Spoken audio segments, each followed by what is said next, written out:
ما شاء اللہ لا حول ولا قوة الا باللہ العلی العظیم.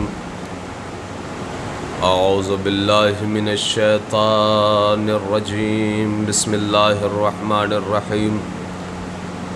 الحمد للہ الذی لا یبلغ مدحتہ القائلون ولا یحصی نعماءہ العادون ولا يؤدي حقه المجتهدون الذي ليس لصفته حد محدود ولا نعت موجود ولا وقت معدود ولا أجل ممدود فطر الخلائق بقدرته ونشر الرياح برحمته ووتد بالصخور ميدان أرضه. الصلاة والسلام والتحیۃ والاکرام علی النبی المکی المدنی القرشی الہاشمی الابتہی مولانا و مولا الثقلین جد الحسنین ابی القاسم محمد اللہم صل علی محمد وآلہ الطیبین الطاہرین المعصومین المظلومین ولعنت اللہ علی اعدائهم اجمعین. اما بعد فقد قال اللہ تبارک فی قرآن المجید وقولہ الحق. بسم اللہ الرحمن الرحیم. قل لا اسألکم علیہ اجرا الا المودۃ فی القربى. صلوات پڑھیں محمد والے.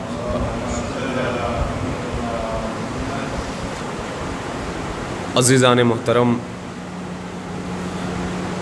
بزرگان ملت، برادران ایمانی، حاضرین گرامی قدر، عزاداران مظلوم کربلا، پروردگار عالم کے جو قرآن مجید میں صریحتاً ارشاد فرما رہا ہے قل لا اسألکم علیہ اجرا الا المودۃ فی القربى، کہ اے رسول کہہ دیجئے کہ میں کوئی اجرت نہیں مانگتا، میں کوئی اجر نہیں چاہتا سوائے اس کے کہ تم میرے اہل بیت سے محبت اختیار کرو، میرے اہل بیت سے مودت اختیار کرو. عزیزان محترم، قرآن مجید کی آیت ہے. قرآن مجید کے حوالے سے نہ کچھ کہنے کی ضرورت ہے، نہ کچھ بتانے کی ضرورت ہے کہ قرآن کیا چیز ہے، قرآن کون سی کتاب ہے، قرآن کہاں سے آئی ہے، بلکہ ہر ذی شعور انسان، ہر عقل مند انسان، ہر باہوش اور باشعور انسان کو یہ پتہ ہے کہ پروردگار عالم کا جو سب سے اہم دین ہے وہ ہے دین اسلام، اور دین اسلام کو سمجھنے کے لیے پروردگار عالم نے یا تو قرآن بھیجا ہے یا اہل بیت کو اتارا ہے. لہٰذا اب ہمیں یا تو اہل بیت سے یا تو قرآن سے، یہی دو مرحلے ہیں ہمارے پاس، یہی دو ہستیاں ہیں ہمارے پاس جن سے تمام کے تمام دین کو لینا ہے. اور پروردگار عالم نے اسی قرآن مجید میں، کہ جس قرآن مجید کو اس نے تمام عالم اسلام کے لیے ایک دیباچہ بنا کے بھیجا ہے کہ جب تک اس کو نہیں سمجھو گے، جب تک اس کے مالکوں کو نہیں سمجھو گے، تب تک یہ دین تمہیں سمجھ میں نہیں آ سکتا.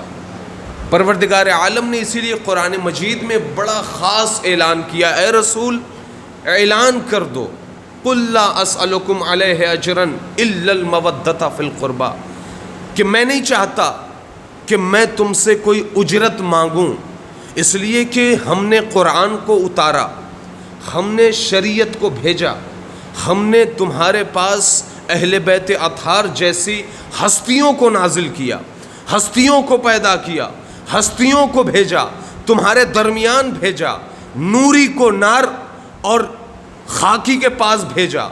لیکن اس کے باوجود اگر تم اجرت ادا کرنا چاہتے ہو تو میں تم سے یہ نہیں کہتا کہ تم ساری دولت ہمارے نام کر دو، تم اپنا سارا مال ہمارے حوالے کر دو، بلکہ صرف اور صرف اگر میں اجرت چاہتا ہوں تو محبت اہل بیت چاہتا ہوں۔ وہ پروردگار عالم کتنا عظیم ہے، کتنا بابرکت ہے، کتنا بڑا رحیم اور کریم ہے کہ ہم سے کوئی بڑی ڈیمانڈ نہیں کی، بلکہ صرف ایک محبت کی ڈیمانڈ کی ہے، صرف ایک محبت مانگا ہے۔ لیکن افسوس ہے امت مسلمہ پر کہ پروردگار عالم کی ایک ڈیمانڈ، وہ بھی محبت جیسی ڈیمانڈ، کہ آج محبت پیش کرنے کے لیے ہمیں کچھ خرچ کرنے کی ضرورت نہیں ہوتی، لیکن صد افسوس کہ مسلمانوں نے قرآن کو لیا، رسول کو لیا، پروردگار عالم کی تمام تر نعمتوں کو اپنے لیے استعمال کیا، لیکن پروردگار عالم کا ایک حکم، قُلْ لَا أَسْأَلُكُمْ عَلَيْهِ أَجْرًا إِلَّا الْمَوَدَّةَ فِي الْقُرْبَى، کہ رسول ان سے کہہ دو کہ میں کچھ نہیں چاہتا، صرف اجر رسالت میں میں ان اہل بیت کی محبت مانگتا ہوں۔ لیکن پھر بھی اس امت مسلمہ نے نہ پروردگار عالم کی یہ قرآن کی آیت پہ عمل کیا، نہ رسول اسلام کو اجرت ادا کی۔ لہٰذا عزیزان محترم، کتنا عظیم اور بابرکت پروردگار ہے، تمام تعریف اس اللہ کے لیے کہ جس کی مدحت تک بولنے والوں کے تکلم کی رسائی نہیں ہے، نہ اس کے حق کو کوشش کرنے والے ادا کر سکتے ہیں، نہ اس کی نعمتوں کو گننے والے شمار کر سکتے ہیں، نہ ہمتیں اس کی بلندیوں کا ادراک کر سکتی ہیں، نہ ذہانتیں اس کی گہرائیوں کی تہ تک جا سکتی ہیں۔ اس کی صفت ذات کے لیے نہ کوئی معین حد ہے، نہ کوئی توصیفی کلمات ہیں، نہ مقررہ وقت ہے، نہ آخری مدت۔ اس نے پوری کائنات کو اپنی قدرت کاملہ سے خلق کیا، اور پھر اپنی رحمت سے ہوائیں چلائیں، اور زمین کی حرکت کو پہاڑوں کی میخوں سے سنبھال کر رکھا۔ اس پروردگار عالم نے کہ جس نے قرآن کو کہا کہ اس قرآن میں کسی بھی طریقے کی، کسی بھی شک اور شبہے کی گنجائش نہیں ہے، لا رطب ولا یابس الا فی کتاب مبین، کہ اس قرآن مجید میں کوئی ایسا خشک و تر ہے ہی نہیں کہ جو موجود نہ ہو، لیکن اس کے باوجود قرآن لینے والے، قرآن اپنانے والے، شریعت اپنانے والے پوری شریعت کو تو لے لیتے ہیں، لیکن شریعت کا جو اہم رکن ہے جسے ولایت علی کہتے ہیں اسے چھوڑ دیتا ہے۔ جسے خدا نے کہا کہ اجر رسالت ادا کرو، وہ اجرت نہیں دیتا۔ عزیزان محترم، ولایت علی ہے کیا؟ یہ پروردگار عالم جس اجرت کا اعلان کر رہا ہے، رسول سے کہہ رہا ہے کہ کہہ دو کہ اجرت دے دیں، اور اجرت میں صرف اہل بیت کی محبت۔ یہ محبت ہے کیا شے؟ یہ اجرت ہے کیا شے؟ عزیزان محترم،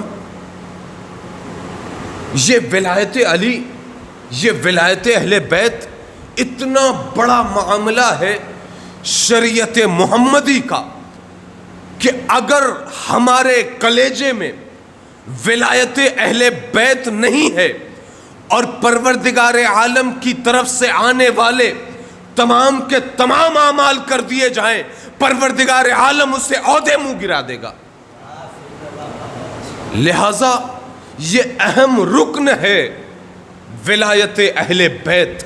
ایک شخص آیا امام جعفر صادق علیہ السلام کی بارگاہ میں، اللہم صلی علی محمد وآل محمد، اور کہنے لگا مولا یہ جو قرآن میں آیت ہے کہ میں تم سے نعمتوں کا تذکرہ کروں گا، میں تم سے